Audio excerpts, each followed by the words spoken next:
Jihad is mentioned in the Quran about 41 times.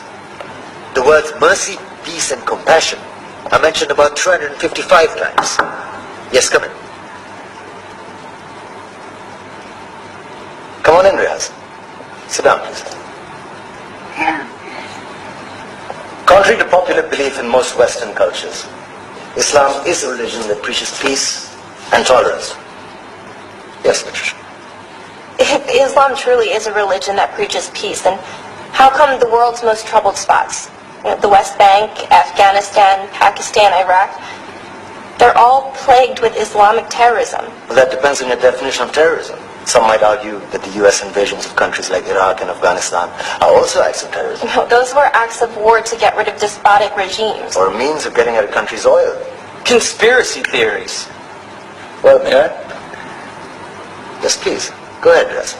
Mr. Khan is right. I mean, if we're talking about terrorists, the world's biggest terrorists are the white superpowers. Come on now. No, really, stop and think about it. Explain 9/11. Okay.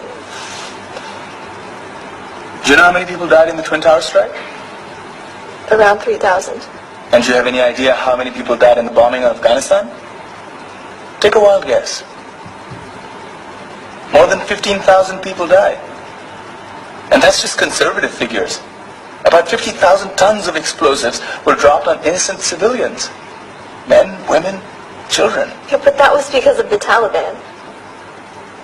Now that you brought it up, did you know that the Taliban was a creation of the CIA to fight the Russians? Whatever. They were still harboring terrorists. Yeah, right. Terrorists that were never found. Just like the weapons of mass destruction that were never found in Iraq. Do you want to get into the death toll in Iraq? 500,000 civilians and counting. And what do Britain and America say when they don't find these weapons? It's simple. They just say sorry. And still refuse to relinquish control of these countries. What are you trying to say? What I'm trying to say is that just because you're American, wear a fancy suit, and call yourself the president, doesn't make you any less of a terrorist. I'm saying that if you don't stop meddling in other people's countries, you will face a backlash. If Muslims like you feel that way, then why don't you get out of our country? We will. As soon as you promise to leave ours.